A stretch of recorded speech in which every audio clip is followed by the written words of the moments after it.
Hi hello நம்பளே எல்லாருக்கும் வணக்கம். வெல்கம் டு அவர் சேனல் இந்த Trichy job with Pongal Naveen. So December மாசம் பாத்தீங்கன்னா சரியாக 26ஆம் தேதி நம்ம ரயில்வே துறையிலிருந்து 32,438 காலி பணியிடங்கள் ஜனவரி மாசம் ரிலீஸ் ஆகும்னு சொல்லிட்டு நம்ம சொல்லியிருந்தோம். அதன் அடிப்படையில பாத்தீங்கன்னா இப்ப முதல் நோட்டிபிகேஷன் ரயில்வே துறையில இருந்து ரிலீஸ் பண்ணிருக்காங்க. நேத்து தான் அந்த நோட்டிபிகேஷன் பாத்தீங்கன்னா ரிலீஸ் பண்ணிருக்காங்க. இன்னையில இருந்து அப்ளை பண்ண ஸ்டார்ட் பண்ணலாம். அதே மாதிரி அப்ளை பண்றதுக்கான கடைசி தேதி பாத்தீங்கன்னா 6/2/2025 வரைக்கும் சொல்லிருக்காங்க. 7/8 இந்த 2 தேதிக்குள்ள பாத்தீங்கன்னா ஆன்லைன் பேமெண்ட் மெத்தட் நீங்க பேமெண்ட் பண்ணணும். அதே மாதிரி பாத்தீங்கன்னா இந்த நோட்டிபிகேஷன் வித் தேர்வோட அனௌன்ஸ்மெண்ட் பண்ணிருக்காங்க. இந்த 1046 காலிப்பணியிடங்கள் எதுக்காக இந்த நோட்டிபிகேஷன் எக்ஸாமினேஷனோட ரிலீஸ் பண்ணிருக்காங்கன்னா இந்த போஸ்டிங் டிகிரி குவாலிபிகேஷனுக்கு கொடுத்திருக்காங்க. அதுக்காகத்தான் எக்ஸாமினேஷன் வச்சு செலக்ட் பண்ண போறதா அனௌன்ஸ்மெண்ட் பண்ணிருக்காங்க. அதோடைய முழு அப்டேட்டை பத்தி தான் இந்த வீடியோ ஃபுல்லா நம்ம பார்க்க போறோம். சோ அதை பார்க்கறதுக்கு முன்னாடி இப்பதான் நம்ம சேனலுக்கு ஃபர்ஸ்ட் டைம் வரீங்க அப்படின்னா நம்ம சேனலை சப்ஸ்கிரைப் பண்ணிக்கோங்க, பெல் பட்டனை கிளிக் பண்ணிக்கோங்க. அப்படிதான் நம்ம போற வீடியோல உங்களுக்கு உடனுக்குடனே நோட்டிபிகேஷன் வரும். சோ இந்த வீடியோ ஃபுல்லா ஸ்கிப் பண்ணாம பாருங்க. அப்படிதான் நம்ம சொல்ற டீடைல்ஸ் எல்லாமே உங்களுக்கு தெளிவாக புரியும். இனிமே நம்ம டெலிகிராம், Facebook, இன்ஸ்டா குரூப்ல ஜாயின் பண்ணா கண்டிப்பா ஜாயின் பண்ணிக்கோங்க. அது மட்டும் இல்லாமல் உங்களுக்கவே நம்ம வாட்ஸ்அப் குரூப் கிரியேட் பண்ணிருக்கோம். 38 மாவட்டத்தில் இருக்கக்கூடிய நண்பர்களும் நண்பிகளும் நம்மளுடைய வாட்ஸ்அப் குரூப்ல ஜாயின் பண்ணி நம்ம கொடுக்கிற டெய்லி அப்டேட்ஸை நீங்க உடனே தெரிந்து கொள்ளலாம். சோ இந்த ரயில்வே துறை எக்ஸாமினேஷனுக்கு நீங்க படிக்க விரும்புறீங்களா? உங்களுக்கான மெட்டீரியல் நாங்களே ப்ரொவைட் பண்றோம். சோ பார்த்து நாங்க ரெடி பண்ணிருக்கக்கூடிய மெட்டீரியல் இப்பவே நீங்க பர்ச்சேஸ் பண்ணி வாங்கி படிக்க ஸ்டார்ட் பண்ணிக்கலாம். அதே மாதிரி டிஎன்பிஎஸ்சிக்கு பாத்தீங்கன்னா சமச்சீர் கல்வியின் அடிப்படையில் பாத்தீங்கன்னா Tamil, maths, science, social science, current affairs பாத்தீங்கன்னா தனித்தனியா மெட்டீரியல் நாங்க உங்களுக்காக ப்ரொவைட் பண்றோம். அது மட்டும் இல்ல பிராக்டிஸ் டெஸ்ட் தனி மெட்டீரியலும் கொடுக்குறோம். இதே மாதிரி போலீஸ் எக்ஸாமினேஷன் அப்படின்னு எடுத்துட்டா sub inspector and inspector, so இந்த போஸ்டிங்க்கு நாங்க தனித்தனி மெட்டீரியல் கொடுக்குறோம். அது மட்டும் இல்லாமல் போஸ்ட் ஆபீஸா இருக்கட்டும், எஸ்எஸ்சி எக்ஸாமா இருக்கட்டும், சென்ட்ரல் கவர்மெண்ட் எக்ஸாம் இருக்கட்டும், இந்த மாதிரி தனித்தனி துறைக்கு தனித்தனியா பாத்தீங்கன்னா அந்தந்த வீடியோக்கு ஏற்றவாறு நாங்க மெட்டீரியல் ப்ரொவைட் பண்றோம். உங்களுக்கு தேவையான மெட்டீரியல் வேணும்னு நினைச்சீங்க அப்படின்னா நீங்க கமெண்ட் பாக்ஸ்ல கேட்கலாம். உங்களுக்கான மெட்டீரியல் நாங்க அடுத்த நாள் வீடியோல உங்களுக்காகவே நாங்க அப்டேட் பண்ணுவோம். சரி வாங்க நம்ம பண்ணாம அந்த அபிஷியல் நோட்டிபிகேஷன் ஃபுல் டீடைல்ஸ் பார்ப்போம். நண்பர்களே, இப்ப நீங்க திரையில பார்த்துட்டு இருக்க ரயில்வே துறையுடைய அபிஷியல் முதல் நோட்டிபிகேஷன் பத்தி தான் இந்த வீடியோ ஃபுல்லா நம்ம பார்க்க போறோம். சோ இந்த நோட்டிபிகேஷன் பாத்தீங்கன்னா 6/1/2025, அதாவது நேத்து தான் இந்த நோட்டிபிகேஷன் பாத்தீங்கன்னா அபிஷியலா ஆன்லைன்ல ஓபன் பண்ணிருக்காங்க. இன்னில இருந்து அப்ளை பண்ண ஸ்டார்ட் பண்ணலாம் சொல்லிட்டாங்க. அதாவது கடைசி தேதி பாத்தீங்கன்னா 6/2/2025 வரைக்கும் அப்ளை பண்ணலாம் சொல்லியிருக்காங்க. அப்ளிகேஷன் ஃபீஸ் பேமெண்ட் பண்றதுக்கு 7/2 இருந்து 8/2 வரைக்கும் டைம் இருக்குன்னு சொல்லிருக்காங்க. இப்ப நீங்க அப்ளிகேஷன் ஃபார்ம் ஏதாவது கரெக்ஷன், அதாவது விண்டோ கேட்டகரிக்கு மட்டும்தான் கொடுத்திருக்காங்க. அதுல பாத்தீங்கன்னா 9/2 இருந்து 18/2 வரைக்கும் பாத்தீங்கன்னா நீங்க கரெக்ஷன் பண்ணணும்னு நினைச்சீங்கன்னா கண்டிப்பா பண்ணிக்கலாம். டைரக்டா RRB, அதாவது ரயில்வே ரெக்கமெண்ட் போர்டுல இருந்து தான் நம்மளுக்கு டைரக்ட் ரெக்கமெண்ட் ரிலீஸ் பண்ணிருக்காங்க. இன்ட்ரெஸ்டடா இருக்கிறவங்க இப்ப நீங்க அப்ளை பண்ண ஸ்டார்ட் பண்ணிக்கலாம். ஆன்லைன்ல அப்ளை பண்றதுக்கு முன்னாடி இந்த இம்பார்ட்டன்ட் நோட்ஸ் எல்லாம் பாத்தீங்கன்னா எல்லாமே ஒன் பை ஒன்னா பாத்துக்கோங்க. அதே மாதிரி இந்த எக்ஸாமினேஷன் வச்சுதான் எடுக்க போறாங்க. எக்ஸாமினேஷனுக்கு பாத்தீங்கன்னா நெகட்டிவிட்டி மார்க் ஆல்சோ இருக்குது அப்படின்ற மாதிரி சொல்லியிருக்காங்க. இந்த ஷார்ட் லிஸ்டட் கேண்டிடேட் எப்படி செலக்ட் பண்ண போறாங்க அப்படின்னு பாத்தீங்கன்னா கம்ப்யூட்டர் பேஸ்டு டெஸ்ட் வைப்பாங்க, அதுக்கப்புறம் ஸ்கிரீனிங் டெஸ்ட் வைப்பாங்க, அதுக்கப்புறம் டெக்னிக்கல் டெஸ்ட் வைப்பாங்க. சோ இதன் அடிப்படையில தான் வச்சு பாத்தீங்கன்னா உங்களை செலக்ட் பண்ணுவாங்க. சோ இன்கரெக்ட் மார்க்கு பாத்தீங்கன்னா 1/4 அப்படின்றது பாத்தீங்கன்னா உங்களுக்கு ரெடியூஸ் பண்ணுவோம் அப்படின்ற மாதிரி சொல்லியிருக்காங்க.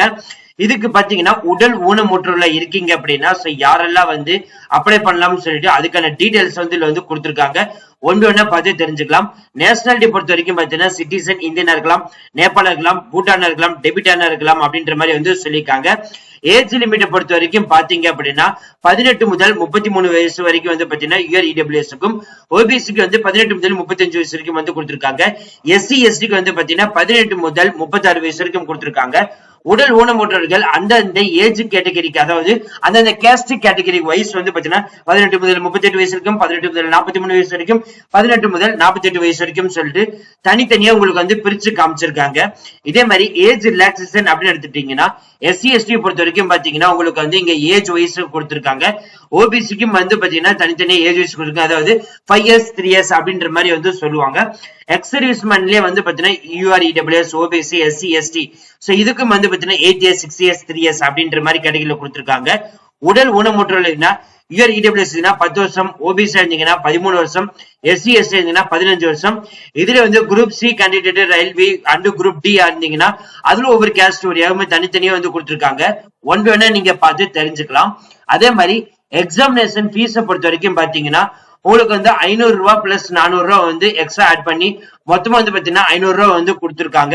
இதே நீங்க ஒரு பெர்சன் டிசபிலிட்டி இருக்கீங்க, எஸ்சி எஸ்டி இருக்கீங்க, ஃபீமேல் கேட்டகரி இருக்கீங்க, டிரான்ஸ்ஜெண்டர் இருக்கீங்க, எக்ஸ் சர்வீஸ்மேன் இருக்கீங்கன்னா உங்களுக்கு ஒன்லி வந்து அப்ளிகேஷன் ஃபீஸ் வந்து 250 ரூபாய் மட்டும்தான் இருக்கும். பட் இந்த OBC category and your category அது ஜென்ஸ்க்கு மட்டும் வந்து பாத்தீங்கன்னா உங்களுக்கு வந்து application fees and processing fees including GST இது எல்லாமே ஆட் பண்ணி வந்து பாத்தீங்கன்னா 500 ரூபாய் வந்து சொல்லியிருக்காங்க. ஆன்லைன் மோட் ஒன்லி தான் வந்து பாத்தீங்கன்னா பேமெண்ட் மெத்தட் வந்து கொடுத்திருக்காங்க. எக்கனாமிக் வீக் பெர்சன் இருக்கீங்க அப்படின்னா சோ அவங்களுக்கு ஃபேமிலி இன்கம் வந்து பாத்தீங்கன்னா 50,000 இருக்கணும். அதாவது இயர்லி 50,000 குள்ள வந்து இருக்கணும் வந்து சொல்லியிருக்காங்க. சோ ஆல்மோஸ்ட் வந்து பாத்தீங்கன்னா உங்களுக்கு தேவையான எல்லா டீடைல்ஸும் இதுல வந்து கொடுத்திருக்காங்க. நீங்க ஒன் பண்ண பாத்தீங்கன்னா கிட்டத்தட்ட வந்து பாத்தீங்கன்னா 1076 காலி பணியிடங்கள் அனௌன்ஸ்மெண்ட் வந்து பண்ணிருக்காங்க. அதோட அப்டேட்டோடைய அபிஷியல் நோட்டிபிகேஷன் தான் தெரியல நம்ம பார்த்துட்டு இருக்கோம். அதே மாதிரி எக்ஸாமினேஷன் வந்து பாத்தீங்கன்னா 100 கொஸ்டினுக்கு வந்து வைக்க போறாங்க. சோ எந்தெந்த சப்ஜெக்ட் வழியாக வந்து இருக்குதுன்னு சொல்றது எல்லாமே இருக்குது. அதையும் நீங்க ஒன் பை ஒன்னா பார்த்து தெரிஞ்சுக்கலாம். அதே மாதிரி நம்மளுடைய அதாவது நம்மளுக்கு தமிழ்நாட்டுல வந்து பாத்தீங்கன்னா எந்த லொகேஷன்ல வந்து எக்ஸாமினேஷன் சென்டர் போட்டிருக்காங்க அப்படின்னு பாத்தீங்கன்னா சென்னை லொகேஷனுக்கு மட்டும்தான் வந்து கொடுத்திருக்காங்க. அந்த சென்னை லொகேஷனுக்கு தான் வந்து பாத்தீங்கன்னா அபிஷியல் நோட்டிபிகேஷன் இங்க தனியா வந்து இருக்குது. அதே மாதிரி அபிஷியல் வெப்சைட் லிங்க்கும் வந்து கொடுத்திருக்காங்க. ஒன் பை நீங்க வந்து பார்த்து தெரிஞ்சுக்கலாம். சோ அவ்வளோ ஃப்ரெண்ட்ஸ், இந்த வீடியோ கண்டிப்பா இந்த வீடியோ கொஞ்சம் யூஸ் பண்ணிச்சு அப்படின்னா லைக் பண்ணுங்க, ஷேர் பண்ணுங்க, முடிஞ்ச வரைக்கும் ஸ்ப்ரெட் பண்ணுங்க. ஆன்லைன்ல வந்து அப்ளை பண்றதுக்கு முன்னாடி இந்த நோட்டிபிகேஷன் ஃபுல்லா ஒன் பை ஒன்னா நீங்க ரீட் பண்ணிட்டு அதுக்கப்புறம் அப்ளை பண்ண ஸ்டார்ட் பண்ணுங்க. ஏன் நம்ம சொல்றோம் அப்படின்னா கிட்டத்தட்ட வந்து 1076 காலி பணியிடங்கள் உங்களுக்காகவே வந்து பாத்தீங்கன்னா முதல் நோட்டிபிகேஷனை ரிலீஸ் பண்ணிருக்காங்க. இந்த எக்ஸாமினேஷனுக்கு நீங்க படிக்கிறதுக்கு உங்களுக்கு புக்கு தேவைப்படுதா, மெட்டீரியல் வேணும்னு நினைக்கிறீங்களா, உங்களுக்காக நாங்களே வந்து மெட்டீரியல் வந்து ப்ரொவைட் பண்றோம். அதே மாதிரி டிஎன்பிஎஸ்சி ப்ரிப்பேர் பண்ணிட்டு இருக்க எல்லா நண்பர்கள் நண்பிகளுக்கும் சமச்சீர் கல்வியின் அடிப்படையில் Tamil, maths, science, social, current affairs எல்லாமே கொடுக்குறோம். டிஎன்பிக்கு தேவையான மெட்டீரியல் அதாவது assister, assistant engineer, junior engineer இந்த 3 கேட்டகரிக்கும் தனித்தனியா மெட்டீரியல் ப்ரொவைட் பண்றோம். போலீஸ் கேட்டகரி பொறுத்த வரைக்கும் இன்ஸ்பெக்டர், சப் இன்ஸ்பெக்டர் அதுக்கு தனித்தனியா மெட்டீரியல் வந்து ப்ரொவைட் பண்றோம். இதே மாதிரி post office, railway exam, central government exam தனித்தனியா எல்லாமே மெட்டீரியல் வந்து ப்ரொவைட் பண்றோம். உங்களுக்கான மெட்டீரியல் வேணும் நினைச்சீங்கன்னா இப்பவே நீங்க பர்ச்சேஸ் பண்ணி ஸ்டார்ட் பண்ணிக்கலாம். ஏன் நம்ம சொல்றோம் அப்படின்னா நம்ம வந்து டிசம்பர் மந்த் தான் நம்ம வந்து சொல்லணும் 32,438 காலி பணியிடங்கள் நோட்டிபிகேஷன் வந்து பாத்தீங்கன்னா ஜனவரி மாசம் வந்து ரிலீஸ் பண்ணுவாங்க அப்படின்ற மாதிரி சொல்லியிருந்தோம். அதன் அடிப்படையில் வந்து பாத்தீங்கன்னா ரயில்வே துறை டிபார்ட்மெண்ட்ல இருந்து அபிஷியலா வந்து 1036 காலி பணியிடங்கள் ரிலீஸ் பண்ணியிருக்காங்க. இது உங்களுக்கான முதல் notification. So thank you friends, thank you so much, all the best for your KTN.